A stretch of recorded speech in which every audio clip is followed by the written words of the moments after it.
Top quality और consistent performance के लिए सिर्फ सिल्वर पंप नाम याद रखना।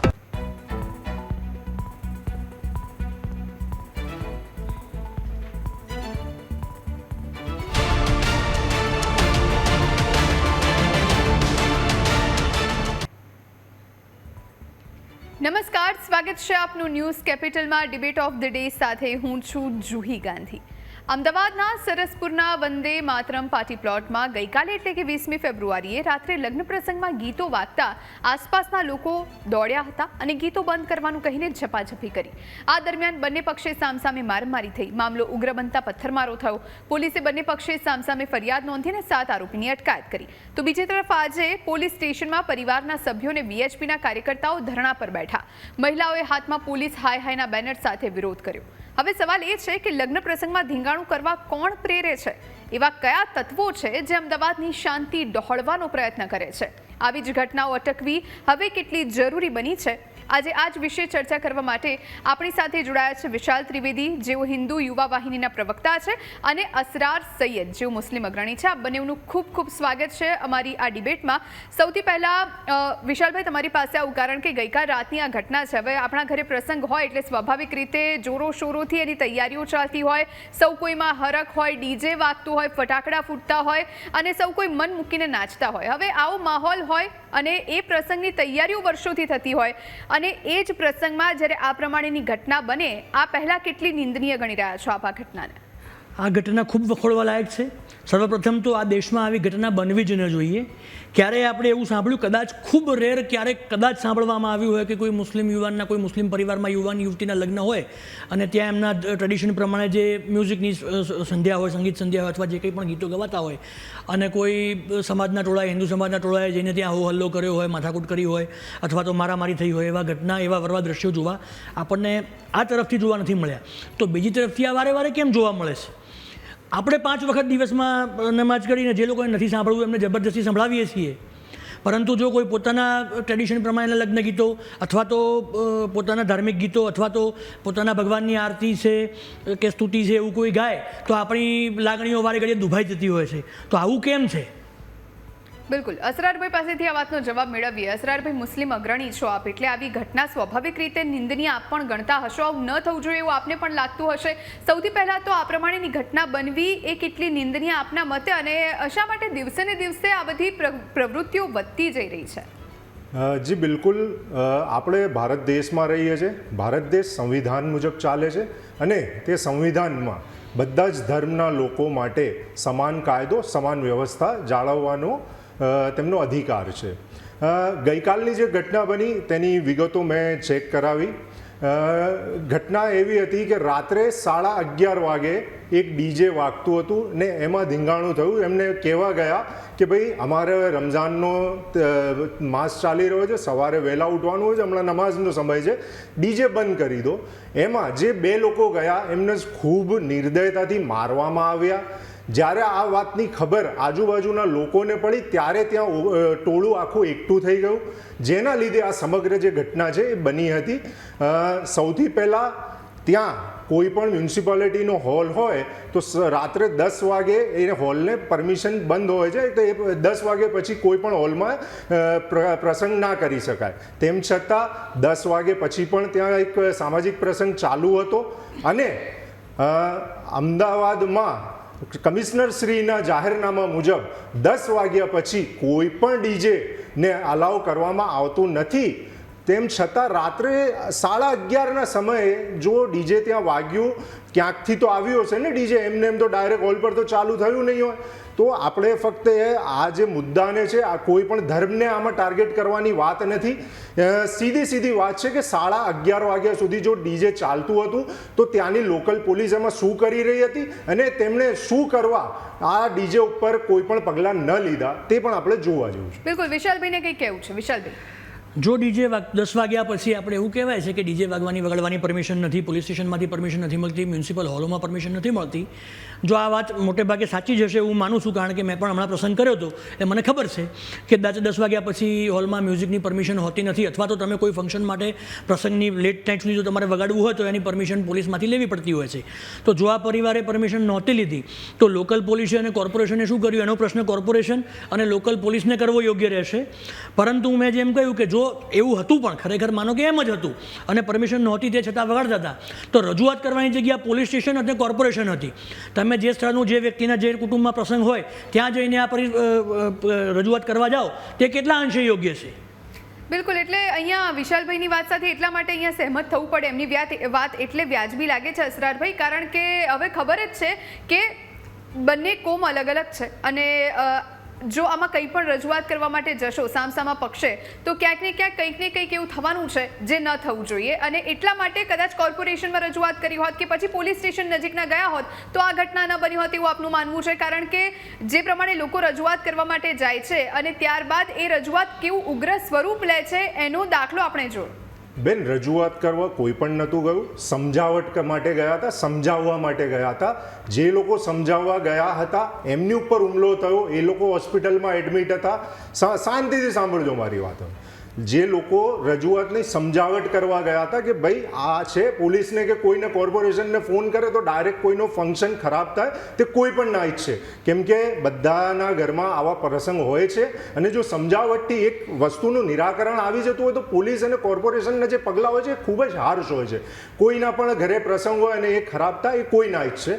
જે લોકો સમજાવવા ગયા તેમની સાથે કાંકરી ચાળો કરવામાં આવ્યો, તેમને મારવામાં આવ્યા, જેની FIR પણ છે.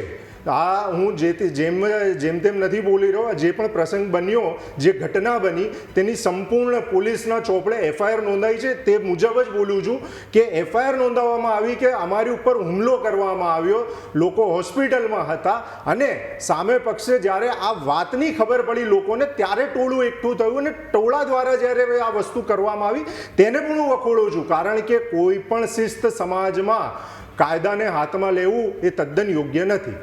બિલકુલ, વિશાલભાઈ કંઈક કહી રહ્યા છે. સમજાવટ અને ઉશ્કેરણી કોઈ પણ વસ્તુના બે પક્ષ હોઈ શકે. હું કોઈ વસ્તુની રજૂઆત કરવા જાઉં છું તો હું કાયદા મુજબ જ્યાં રજૂઆત કરું તો જે રજૂઆત કરવાની કાયદાકીય ઓથોરિટી છે, કોર્પોરેશન છે, કોર્ટ છે, પોલીસ છે, અથવા તો જે ઓથોરિટી હોય, હોલની ઓથોરિટી હોય, ત્યાં રજૂઆત કરવાનો મારો અધિકાર બને છે. સમજાવટ અને ઉશ્કેરણી બે શબ્દો અને બે વચ્ચેની મતભેદ સમજવું બહુ અનિવાર્ય છે.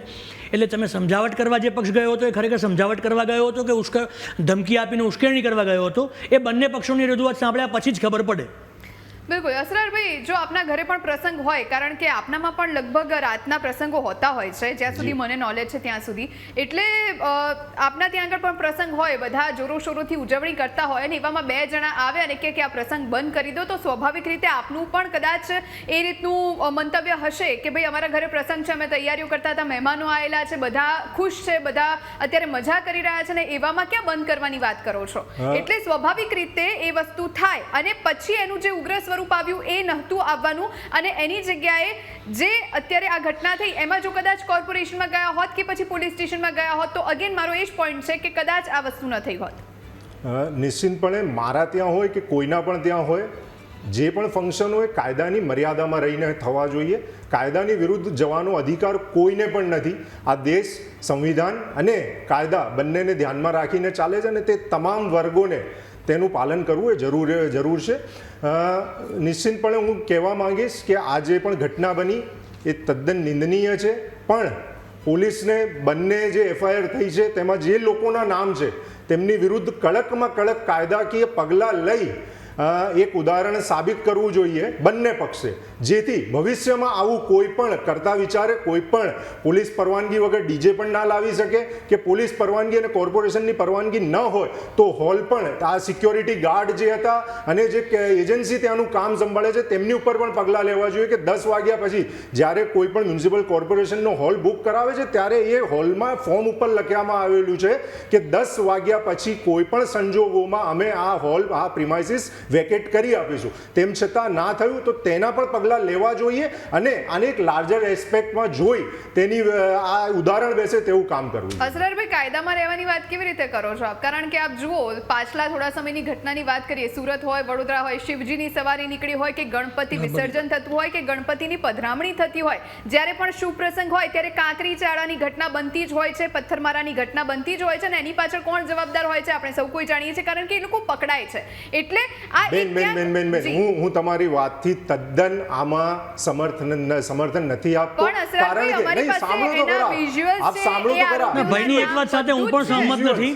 મને વિઝ્યુઅલ્સની વાત હોય કે આ જે પણ થયું, ઠીક છે, મારી વાત સાંભળજો હવે. આને આપણે હવે જેવી રીતે આપણે આપ કહી રહ્યા છો તે બાબતે હું લઈ જાઉં. જ્યારે પણ કોઈ પ્રસંગ આવો બને છે ત્યારે ફક્ત અને ફક્ત ટાર્ગેટ કરવામાં આવે છે. આ જે ગઈકાલની આપને હું સમજાવું છું, આપને હું બતાવું છું, ગઈકાલની રાતનો જે બનાવ છે એમાં 2 ફરિયાદ લેવામાં આવી, ઠીક છે.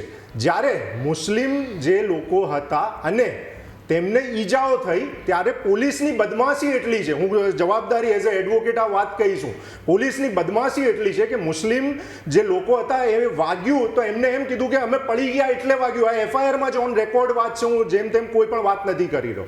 એક સમાજને, એક ધર્મને ટાર્ગેટ કરી અને જે પોલિટિક્સ રમવામાં આવી રહી છે તે ના થવું જોઈએ. કારણ કે અને હું તો આજે ન્યૂઝ કેપિટલનો સાચે હું આભારી છું કે આવી ડિબેટમાં મુસ્લિમ અગ્રણીમાં એઝ એડવોકેટ મને બેસાડવામાં આવ્યો. કારણ કે જ્યારે પણ મુસ્લિમ અગ્રણી કોઈને પણ બેસાડી દેવામાં આવે છે ત્યારે એ લોકોને જ્ઞાન જ નથી હોતું કે શું છે ઘટના, અને એ લોકો બોલીને જતા રહે છે. તે સમગ્ર ભોગવવાનું આખા સમાજને આવે છે, આખા ધર્મને આવે છે. અસરભાઈ, આપ અગ્રણી છો, આપ એવા પ્રતિષ્ઠિત વ્યક્તિ છો, આપ એડવોકેટ છો, એટલે સ્વાભાવિક રીતે આપને બધું જ નોલેજ હશે અને પાસ્ટની જેટલી ઘટનાઓ છે એના વિશે પણ આપને નોલેજ હશે. આ ઘટનામાં આપ કહો છો કે 2 લોકો સમજાવવા માટે ગયા ને જે આખી ઘટના, જે આખી ચર્ચા આપણે કરી, પણ પાછળની જે ઘટનાઓ છે આપ કહો છો કે અમુક ટાર્ગેટ કરવામાં આવે છે, પણ એવું નથી. ટાર્ગેટ નથી કરવામાં આવતા. આપ જો આપના કોઈ પણ પ્રસંગમાં મને એક દાખલો આપ લાવીને બતાવો અને આપ કહો કે અમારા કોઈ પ્રસંગમાં આટલા લોકો આવ્યા, ટોળું આવ્યું, પથ્થરમારો કર્યો અને કંઈ થયું અને પછી સામસામે માથાકૂટ થઈ, એવું એક પણ ઘટના બની હોય તો મને કહો. અને સાથે સાથે મને એ પણ જવાબ આપો કે જ્યારે સુરત હોય, વડોદરા હોય, જ્યારે ભગવાનની યાત્રા નીકળી હોય, પાલખી યાત્રા નીકળી હોય અને એ દરમિયાન પથ્થરમારો કરવામાં આવ્યા, કેટલું યોગ્ય છે? સૌથી પહેલા તો બેન, આ જૂની વાતો હું કરવા માંગતો નથી, પણ ઈદ, મોહરમ અને કેટલા પણ એવા પ્રસંગો હોય છે જ્યાં આવા પ્રસંગ થયા છે, આવી ઘટનાઓ ઘટી છે. પરંતુ મુસ્લિમ સમાજ, મને જરા યાદ નથી આવું કોઈ મુસ્લિમ ધર્મના કોઈ તહેવારોમાં અમદાવાદમાં કેવી કોઈ ઘટના વિશેષ થયેલી હોય. અને ભાઈએ હમણાં જેમ કહ્યું કે સંવિધાન મુજબ આ દેશ, એક મિનિટ ભાઈ સાહેબ, સંવિધાન મુજબ આ દેશ ચાલે છે, પરંતુ આપણે આ દેશના ભૂતકાળમાં જોઈ ચૂક્યા છીએ કાશ્મીરમાં સંવિધાનને દફનાવી દેવામાં આવ્યું હતું. આ દેશનો જ ભાગ છે કાશ્મીર, જેમાં સંવિધાનને દફનાવી દેવામાં આવ્યું હતું. અને કેટલી કોર્ટો, કેટલી સંસદો અને કેટલા સંવિધાનના હિસાબે મને ચાલ્યું હતું એ મને યાદ નથી. એટલે આ દેશનો ઇતિહાસ આપણે જોયેલો છે. આ દેશમાં આઝાદી પછી પણ કાશ્મીરમાં સંવિધાનની જે રીતે ધજ્જીઓ ઉડાડવામાં આવેલી એ આપણે જોયેલી છે. ધજ્જીઓ નથી ઉડાડવામાં આવી, તેમાં સંવિધાનમાં આર્ટિકલ 370 નામની એક કલમ ઉમેરવામાં આવી હતી. અને એ શું હતું? સાંભળો મારી વાત. અને એ શું હતું? હવે મારી વાત સાંભળો. જ્યાં હિન્દુને સેકન્ડ સિટીઝન બનાવી દેવામાં આવેલો, કોઈ પણ મુસ્લિમ ઉમેરવા નતું ગયું, ઠીક છે. જ્યાં હિન્દુને સેકન્ડ સિટીઝન ઉમેરી દેવામાં આવેલો હતો. ધાર્મિક લાગણીઓ ના ઉશ્કેરો. છે જ સાહેબ, આ વાત હકીકત છે અને આ દેશે જોયેલું છે. તમને જ્યારે ખબર ના હોય તો તમારે તે વાત હકીકત છે અને આ દેશે જોયેલું છે, ભોગવેલું છે. કાશ્મીરના હિન્દુઓએ ભોગવેલું છે. કાશ્મીરના હિન્દુઓએ કોના ભોગે ભોગવેલું છે તે સમગ્ર દેશ જાણે છે. એટલે ખોટી વાતો કરીને પ્રયત્ન ના કરો. બધાએ જોયેલું છે બહુ જ સારી રીતે. અને જવાબદાર વ્યક્તિ આજે હું હોઉં કે તમે હોઉં, અહીંયા એક આગેવાનની દ્રષ્ટિએ આપણે બેઠા છીએ.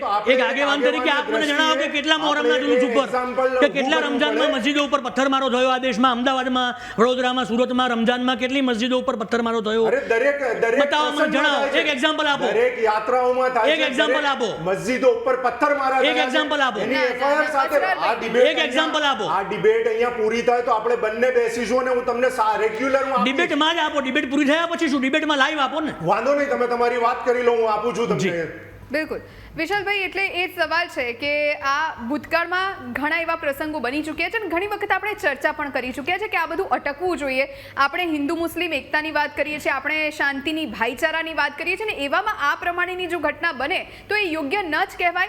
જેના ઘરે પ્રસંગ છે એના માટે પણ ન કહેવાય, કારણ કે એમનો આખો પ્રસંગ બગડે છે, સાથે સાથે આસપાસના જે સ્થાનિકો છે એમનામાં ભયનો માહોલ ફેલાય છે અને પછી જે આખી ઘટના થાય છે આપણે સૌ કોઈ વાકેફ છીએ અને અવારનવાર એના વિશે આપણે બોલી પણ ચૂક્યા છીએ, ચર્ચા પણ કરી ચૂક્યા છે. એટલે વિશાલભાઈ, આ અટકવું કેટલું જરૂરી છે અને આમાં હવે પોલીસની કેટલી મહત્વની કામગીરી રહેશે? આ અટકવું ખૂબ જ જરૂરી છે, કારણ કે કોઈપણ વિસ્તારમાં કોઈપણ જગ્યાએ આ પ્રકારનો બનાવ બને ત્યારે હિન્દુ મુસ્લિમ એકતા, સોકોલ્ડ હિન્દુ મુસ્લિમ એકતા ડહોળાય છે. અને જેમ મેં કહ્યું એમ કે સમજાવટ અને ઉશ્કેરણી બેની વચ્ચે બહુ પાતળી ભેદરેખા છે. કોઈપણ વ્યક્તિ સાથે કોઈ બાબત ઉપર ચર્ચા કરવી અને એને એ બાબતે ઉશ્કેરણી કરવી, આ બેની વચ્ચે બહુ ફરક છે. પોલીસનો રોલ આમાં ખૂબ મોટો છે. પોલીસે હવે આમાં પ્રોપર તપાસ કરવી જોઈએ કે આની પાછળ કયા પરિબળો હતા, કયા પરિબળોની ઉશ્કેરણી હતી અને કયા આશયથી આ લોકો બંધ કરાવવા ગયા હતા. કારણ કે મારે બંધ કરાવવા, મારા ઘરની બાજુમાં જો ઘોંઘાટ થાય છે અને રાત્રે 10 વાગ્યા પછી થાય છે, મને અસર થઈ રહી છે, મારે બંધ કરાવવું છે, તો હું 100 નંબર ડાયલ કરી શકું છું, હું કોર્પોરેશનમાં ફોન કરી શકું છું, જરૂર પડે તો હું ફરિયાદ પણ નોંધાવી શકું છું. હું સીધો ત્યાં જઈને બંધ કરાવવા જાઉં. સ્વાભાવિક છે કે હું 2 વ્યક્તિ લઈને ગયો હોઉં અને ત્યાં પ્રસંગમાં 200 જણા હોય, બોલાચાલી થાય, ઉશ્કેરણી થાય. એટલે ઉશ્કેરણી હાથે કરીને કરી હતી કે કેમ એ તપાસનો વિષય છે ને પોલીસે આ બાબતે પ્રોપર તપાસ કરવી જોઈએ. અસરારભાઈ, કારણ કે મારો પ્રશ્ન એ કે જો આપના ઘરે પ્રસંગ હોય અથવા તો સામેવાળા આપના પાડોશીના ઘરે પ્રસંગ હોય તો આપ શું કરો? એટલે આપને નડે છે તો પછી આપ શું કરો? આપ 100 નંબર ડાયલ કરો કે પછી કોર્પોરેશનમાં જાઓ? આપ શું કરો? એટલે મારે ખાલી જાણવું છે. ના, હું બહુ જ જવાબદારીથી, કેમ કે કોઈનો પણ પ્રસંગ હોય એટલે હું ખરાબ કરવાનો મારી આશા બિલકુલ ના હોય.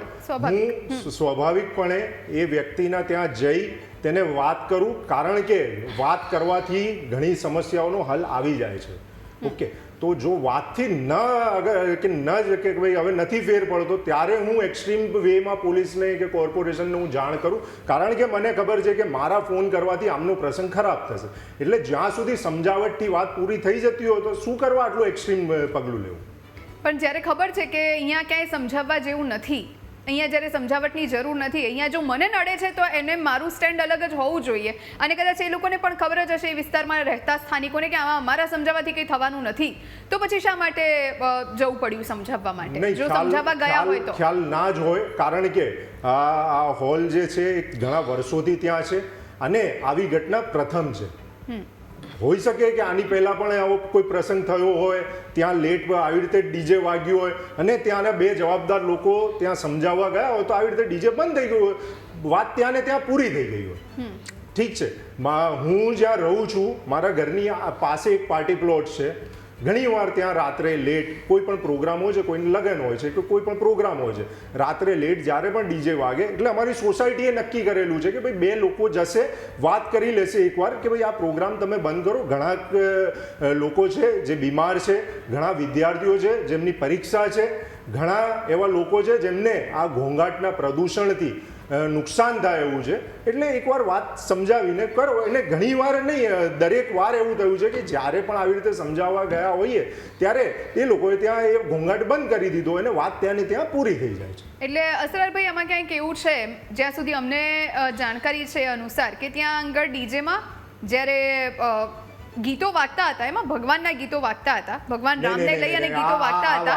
સાહેબ, ગુજરાતની રાજધાની ગાંધીનગરમાં નવરાત્રીમાં ગરબા વગાડવા ઉપર પણ પથ્થરમારાને માથાકૂટો થયેલી છે. આ 2025ની જ વાત છે, આ દૂરની વાત નથી. બિલકુલ. વિશાલભાઈ, એમની વાત પર આપને પણ એ વખતે કંઈ કહેવું હતું? ભાઈશ્રીએ જેમ કહ્યું કે સોસાયટી એવું નક્કી કર્યું છે એમના ત્યાં, એમની સોસાયટી, કે 2 જણા રજૂઆત કરવા જાય, એમને સમજાવવા જાય અને વાતચીત કરી અને વાતનો નિવેડો લાવે. આ વસ્તુ ત્યારે પ્રેક્ટિકલ બને જ્યારે એક કોમ્યુનિટીના ત્યાં પ્રસંગ હોય અને તમે સમજાવવા જાઓ. જ્યારે કોઈ હિન્દુ વિસ્તારમાં મુસ્લિમ કોમ્યુનિટીનો પ્રસંગ હોય અથવા કોઈ મુસ્લિમ વિસ્તાર બહુતાયત વિસ્તારમાં હિન્દુ કોમ્યુનિટીનો પ્રસંગ હોય અને બીજી કોમ્યુનિટીના લોકો જ્યારે સમજાવવા જાય ત્યારે સમજાવટનું કામ નથી કરતી, ઉશ્કેરણીનું કામ કરે છે. કારણ કે છેલ્લા 25-30 વર્ષોમાં જે તે વાતાવરણ ભારતમાં બનાવવામાં આવ્યું છે, 30 વર્ષની આસપાસ. હું જ્યારે કોલેજમાં ભણતો હતો તો મારા ઘણા મુસ્લિમ મિત્રોની મધરો, દાદીઓ, નાનીઓ, મોટી બહેનોને મેં સાડી પહેરીને ગુજરાતી પરિવેશમાં અમદાવાદમાં ફરતી જોઈ છે. આજે તમે એક પણ મહિલાને અમદાવાદમાં મુસ્લિમ મહિલાને સાડી પહેરી ફરતી જુઓ સાહેબ, તો આ મૂઠ મારે ચૂંટી લેવી નહીં બને, શક્ય જ નથી. કારણ કે છેલ્લા 30 વર્ષમાં ભારતમાં જે રીતે વાતાવરણ ઊભું કરવામાં આવ્યું છે, જે રીતે રેડિકલાઇઝેશન ઊભું કરવામાં આવ્યું છે, કોની ગવર્મેન્ટમાં થયું? જેનું આગળથી સાહેબ જે રીતે રેડિકલાઇઝેશન ઊભું કરવામાં આવ્યું છે અને કોણે કર્યું એની તપાસ ના ભારતમાં પણ બતાવો તમે ભારતમાં આજે તમે ભારતમાં છોડો કોની હતી કોંગ્રેસ સરકાર હતી કોંગ્રેસે ઊભું કરેલું છે 2004 સુધી કોની સરકાર આ વાતાવરણ કોંગ્રેસે ઊભું કરેલું છે 2014 પછી કોની સરકાર છે આ બધા કોંગ્રેસે ઊભું કરેલું છે અસરારભાઈ આમાં કે ભાજપ કોંગ્રેસ એટલા માટે આપણે ન કરવું તમે કોઈ મંદિરમાંથી તમે મંદિરમાંથી ક્યારે કોઈ ફતવો સાંભળ્યો નથી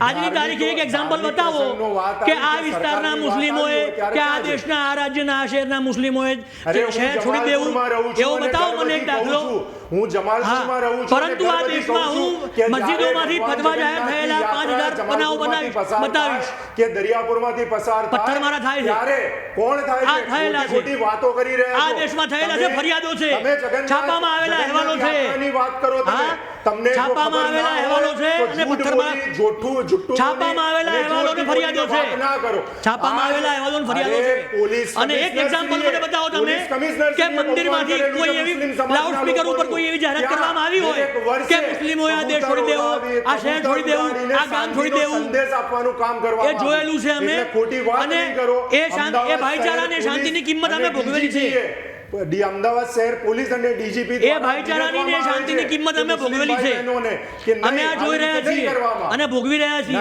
હજી પણ અને હજી આજે પણ બતાવું તમને કે આ દેશમાં 1000 જગ્યાએથી એવા ફતવા લાઉડ સ્પીકર ઉપર બૂમો પાડીને એવું કહેવામાં આવે છે કે આ શહેરના આ ગામના આ રાજ્યના હિન્દુઓએ જગ્યા છોડી દેવી એવી લાઉડ સ્પીકર ઉપર જાહેરાતો આ દેશમાં થાય છે આખો દેશ સાક્ષી છે આખા દેશે જોયેલું છે તમે ક્યાંક ને ક્યાંક અમારા પ્રધાનમંત્રી ઉપર સવાલ ઉઠાવી રહ્યા છો કે તેમની સરકારમાં કોઈ એક ધર્મ પાછળની સરકારમાં પણ થયેલું છે અને અત્યારે પણ થાય છે હમણાં તમે જો કહો છો એ ખોટી વાત છે હું મારી વાત ખોટી સાબિત કરો પ્રધાનમંત્રીની મારી વાત ખોટી સાબિત કરો હું આ વાતમાં મારા પ્રધાનમંત્રી ચોક્કસ તમે ઊભા છો આ દેશમાં મસ્જિદોમાંથી છાશવારે લાઉડ સ્પીકર ઉપર થાય છે કે કાફીરો જગ્યા છોડી દેવી અથવા તો લાઉડ સ્પીકર નહીં વગાડવા આ 2026માં અમદાવાદ વિસ્તારમાં આ 2026માં અમદાવાદમાં મસ્જિદમાં લાઉડ સ્પીકર ઉપરથી એલાન થયું હતું કે મુસ્લિમ ભાઈઓએ પતંગો નહીં ઉડાડવા અરે તો એક મિનિટ પતંગ ના ઉડાડવા થયેલા છે આ જે ઝઘડા કરવામાં ક્યાં સમાનતા છે સમાનતા છે સાહેબ એક મેન્ટાલિટી છે એક મેન્ટાલિટી છે સમાનતા સારું પતંગ કેમ નહીં ઉડાડવાના મારે સમજવું છે પતંગ કેમ નહીં ઉડાડવાના ક્યાંથી આવ્યો મને હું એ જ કહું છું ને ફતવો મંદિરમાંથી નથી આવેલો ફતવો મસ્જિદમાંથી આવેલો છે કેમ નથી આવેલો મંદિરમાં દરેક મંદિરમાં હું જ્યારે અક્ષરધામ કોઈ મંદિર એવું નથી કહ્યું પર્સનલ કોઈ મંદિરમાંથી ક્યારે એવું નથી કહ્યું કે હિન્દુઓએ કે મુસ્લિમોએ પતંગો ઉડાડવા કરવી હોય તો શાંતિથી તમારી વાત ચાલતી તમે મુદ્દાવાર જવાબ આપો ને તમે મને જણાવો કે આ 2026માં અમદાવાદ શહેરમાં મસ્જિદના લાઉડ સ્પીકર ઉપરથી આ 2026માં તમે આ મુદ્દાનો જવાબ આપો કે આ 2026માં આ ચોક્કસ આપેલો છે આ 2026માં અમદાવાદમાં લાઉડ સ્પીકર ઉપરથી એવી જાહેરાત કરવામાં આવેલી કે મુસ્લિમો ભાઈઓ પતંગો નહીં ચડાવો ધાબેથી ઉતરી જાવ આપણો તહેવાર નથી આ કોણે કરેલું ઓવરકમ કરવાની વાત ચાલે તો કોઈ અહીંયા કોઈને ઓવરકમ કરતું જ નથી તમે પણ સરખું બોલો છો ને વિશાલભાઈ પણ સરખું બોલે છે બંનેને સરખો મંચ મળ્યો છે તમારો અવાજ પણ હાઈ છે એમનો અવાજ પણ હાઈ છે આમાં ક્યાંય કોઈને ઓવરકમ કરવાની વાત નથી એટલે અહીંયા આગળ હવે મારે એ સમજવું છે જો આ પતંગ ઉડાવવાની વાત જે અત્યારે કરી છે કારણ કે મુદ્દો ઉછળ્યો છે તો પછી એવું કરવાની શું કરવા જરૂર પડી સૌથી પહેલા તો મારે એ સમજવું છે અસરારભાઈ બસ આ વાત જ એ છે કે કેવી રીતે એક ધર્મને બીજા ધર્મ સાથે લડાવવામાં આવે તો એવું કોણ કરે છે આજે યુવા વાહિનીના છે આવા કાર્યકર મારા ભાઈઓ કરતા હશે ના કાશ્મીરથી ભાગી કોણ ગયું હતું અને ભગાડ્યા હતા કોણે કાશ્મીરમાંથી ભગાવવામાં કોણે આ રેલી ગેલીઓ જોલી કોણે કહ્યું હતું અરે પણ મારી વાત સાંભળો ને એ ફતવા ક્યાંથી નીકળતા હતા લાઉડ સ્પીકર ઉપર બૂમાબૂમ ક્યાંથી થતી હતી જે મહેબૂબા મુફ્તીની સરકાર હતી તેની સાથે જેણે ગઠબંધન કર્યું એ લોકોએ કર્યું કોણ કર્યું શું કરવા કર્યું કે કોઈ કહેવા જવું હતું ને કે શું કરવા તમે પ્રધાનમંત્રી સાથે છો ને તમે પૂછો હું છું ને હું તો પૂછું છું હું મારા દેશના પ્રધાનમંત્રીને પૂછું છું તમારે પણ એમને પૂછો આ વસ્તુ અમે પૂછેલું છે આપણે મહેબૂબા મુફ્તીની અમે પૂછેલું છે સાથે ગઠબંધન કાપી શું કરવા આપ્યો આપણે ટેકો નતો આપવો જોઈએ ને ત્યારે સવાલ ત્યાં ઉઠાવવા જોઈએ આ એક વાત છે કે એક જ્યારે પણ ઘટના બની ગઈ હોય આ એક માનસિકતા ઉઘાડી કરવાની વાત છે કરવા દેવી હોય તો વાત વચ્ચે બોલશો તો આવી રીતે વાત કરવાની મજા નહીં આવે માનસિકતા કોની ક્યાં છે એ સ્પષ્ટપણે દેખાઈ રહી છે એટલે આ હેલ્ધી ડિબેટ છે, આપણે એને ઉગ્ર સ્વરૂપ બસ હું નથી એ જ આપવું. આપણે કહું છું બધા કે આપણે પોતપોતાના healthy debate વિચારો કરી અહીંયા રજૂ રહ્યા કરે છે, એટલે છીએ. ક્યાંય કોઈ healthy પર્સનલી debate જવાની નથી. જરૂર નથી અહીંયા. જી. એટલે અહીંયા મારો સવાલ એ છે, આપણે જે અત્યારની તાજેતરની ઘટના છે, ગઈકાલ રાતની બિલકુલ. ઘટના છે, એની ઉપર રહીએ. અને આપણે હિન્દુઓ ક્યાંય તો બહુ ભૂતકાળમાં ઉગ્ર નથી વ્યક્તિઓ જવું. હોય છે. તો દીપુદાસની બિચારાની હત્યા થઈ ગઈ ધર્મ પૂછીને. બહુ ઉગ્ર વ્યક્તિ હતો દીપુદાસ. અને આ ત્યાં દેશમાં અને કેટલી આ 12 મહિનામાં મોદી છે, બીજા એવી રીતે ધર્મ પૂછીને દાઢી ખેંચીને થઈ છે, એની ઉપર નથી જવું મારે. ઠીક છે, તો આવી રીતે વાતો ક્યાંક ને ક્યાંક ગોળ ફેરવીને ના કરો. જે મુદ્દો છે એની ઉપર રહો કે આપણે કેવી રીતે મુદ્દો એ જ છે કે બીજાના પ્રસંગોમાં દબાવો કેવી રીતે, બીજાઓને તહેવારોની ઉજવણી મારે ખાલી મને ખાલી એમ કહો અસરારભાઈ, વાત કરીએ. ઓકે આજે અસરારભાઈ, તમે મને પણ એમ કહો અગ્રણી છો, હું પણ અગ્રણી છું. આપણે જઈએ ઘટના સ્થળે અને ત્યાં હવે કેવી રીતે શાંતિ કરવી, ત્યાં આ પ્રસંગ હવે આગળના કોઈ પણ પ્રસંગમાં આવી ઘટના ના બને તેની ઉપર કામ કરવું હોય તેની વાત કરો. આવી રીતે લડાવવાની ઉશ્કેરવાની વાત કરવાથી આવી રીતે કોઈ લડાવવાની ઉશ્કેરણી કરવાની વાત કોણ કરે છે? અને ક્યાંથી થાય છે? જાહેરાતો ક્યાંથી થાય કરી છે? રહ્યા છો, સવાલ તમે એ કરી રહ્યા અને વારે વારે જ્યાં મૌલાનાઓ મસ્જિદમાંથી બૂમો પાડે છે એ શું છે? શું બૂમો પાડે? એ પ્રેમની બૂમો છે? શું બૂમો પાડી? એ હિન્દુ મુસ્લિમ ભાઈચારાની બૂમો અરે છે? કરો ને કમ્પ્લેન. જ્યાં પણ આવી ઘટના બને તમે પોતે કહો છો કે 100 નંબર પર ફોન કરવો જોઈએ, કરો ને. શું કરવા નથી કરતા? આવી રીતે ડિબેટમાં આવીને બૂમો પાડવાથી કઈ થવાનું નથી. તમને જ્યારે ધ્યાન પડ્યો કે આવી રીતે આજ માનસિકતા છતી કરવાની વાત છે અરે કે માનસિકતા જ્યારે કોઈ એક તમારી પક્ષ જ્યારે કોઈ એક પક્ષ ફિઝિકલ એક્શન લે અને તો એને તમારે સપોર્ટ કરવા 100 માટે નંબર ઇન્ટેલેક્ચ્યુઅલ લોકો મેદાનમાં આવી જાય. અસરારભાઈ, 100% અત્યારે તમે કહો છો કે એમને પ્રોબ્લેમ હોય તો 100 નંબર પર ફોન કરવાનો, તો એમ ગઈકાલે રાત્રે જ્યારે જ્યારે અમને problem પ્રોબ્લેમ હતો, હતો 100 તો ત્યારે નંબર પર એમને 100 ફોન કરવો નંબર પર ફોન કર્યો હોત તો આ ઘટના ના બની હોત ને અસરારભાઈ. તો તમે હવે તમે પ્રોબ્લેમ છે જવાબદારી તો કહી રહ્યા પોલીસ પણ છો. જાઓ, જ્યારે ખબર છે કે ત્યારે હું સામેના પણ જૂથમાં ન મુસ્લિમ જવું અગ્રણી જોઈએ. તમામ મુસ્લિમ સમાજને કહીશ કે કોઈ પણ જગ્યાએ 10 વાગ્યા પછી જો કોઈ પણ જગ્યાએ ડીજે વાગતું હોય તો હું એઝ અ મુસ્લિમ અગ્રણી સમગ્ર મુસ્લિમ સમાજને અપીલ કરું છું કે પહેલા 100 નંબર પર ફોન કરો. અને જો કોઈ પણ 100 નંબર પર પોલીસ દ્વારા કોઈ પણ પગલાં ન લેવામાં આવે અસરારભાઈ, તો અહીંયા એક વાત એડ કરો. 112 નંબર છે કદાચ. એક મિનિટ એક વાત 112 એડ નંબર છે, કરો. હું આપની માહિતીમાં ઇજાફો કરવા માંગુ છું. એક વાત એડ કરી દઉં અસરારભાઈ, આપ કહો છો કે પોલીસમાં જવાની જરૂર છે, તો પોલીસમાં જ્યારે વડોદરામાં એક સમય કમ્પ્લેન કરવામાં આવી તો ત્યાં આગળ આપના સમાજમાંથી છોડાવવા માટે લોકોના ટોળે પોલીસ સ્ટેશન પહોંચ્યા હતા. એ ઘટના પણ હજુ કઈ જૂની નથી થઈ. એટલે જ્યારે આપ કહો છો કે પોલીસમાં ફરિયાદ કરવું પડે. વડોદરામાં જે ઘટના થઈ એમાં એ જે ઘટનામાં જે લોકો સામેલ હતા એ લોકો કઈ પાર્ટી સાથે અને કયા નેતાઓ સાથે પાર્ટીની કોઈ વાત જ નથી. આપણે અહીંયા આગળ કોમની વાત કરી. આ સમગ્ર જે ઘટનાઓ થાય છે એ ક્યાંક ને ક્યાંક કેટલાક લોકો દ્વારા કરાવવામાં આવે છે. અને હું સાચે આ વસ્તુ કહેવામાં આવીશ કે અનાકી મોહિની सूरत बिगाड़ देती है, बड़े बड़ों को जरूरत बिगाड़ देती है, कभी भी शहर के कातिल बुरे नहीं होते, दुलार कर हुकूमत बिगाड़ देती है. એટલે આ વસ્તુ મુસ્લિમ યુવાઓને પંપાડીને તેમની દ્વારા જે ખોટા કામ કરાવવામાં આવે છે એ કોની ગવર્નમેન્ટ દ્વારા કરાવવામાં આવે છે? એમાં કોનો વાંક છે અસરારભાઈ? તમને તમારું બ્રેઇન વોશ કોઈ કરી લે કે તમને કોઈ લોભ સરકારનો છે, સરકારનો કેવી રીતે વાંક હોય અસરારભાઈ? આમાં સરકારનો શું વાંક છે? આમાં તમારું વાંક કે મારું વાંક છે? તમે શું કરવા આવી રીતે ઉશ્કેરવાના અને આવી રીતે પંપાળવાના કામ કરો છો અને પછી પાછળના બારીથી એવું કહો છો કે આ નહીં આ વસ્તુ છે ત્યાં જઈને આ કરો. એ પંપાળવાના કામ અસરારભાઈ એને કહેવાય કે ઉત્સાહવાના કામ અને ઉત્સાહ કે નહીં આપણા હાથમાં હોય છે કરવામાં આવે છે તેનાથી થાય. ઓકે, સમયનો અભાવ છે. પંપાળવાના કામ કોને કહેવાય એનું એક દૃષ્ટાંત આપીશ. જ્યારે નવરાત્રી વખતે ગાંધીનગર જિલ્લાના એક ગામમાં માતાજીના પંડાલ ઉપર પથ્થરમારો થયો અને ત્યારે એને ડિફેન્ડ કરવા તમે આવો ને એને પંપાળવાના કામ કહેવાય. નહીં તમે આજે પણ હું કહું છું કે હું કોઈ પણ આવી ઘટના હોય ત્યારે હું કોઈને પણ ડિફેન્ડ કરવા આજ સુધી નથી ગયો અને ના જ જવું જોઈએ અસરારભાઈ, જવું પણ ન જોઈએ, કારણ કે જે ઘટના છે બહુ નિંદનીય છે. આ બંને મહાનુભાવો અમારી સાથે જોડાયા, આ ચર્ચામાં ભાગ લીધો એ બદલ આ બંનેનો ખૂબ ખૂબ આભાર. આ સાથે આ વિશેષ રજૂઆતમાં અત્યારે બસ આટલું જ. રજા આપશો. નમસ્કાર.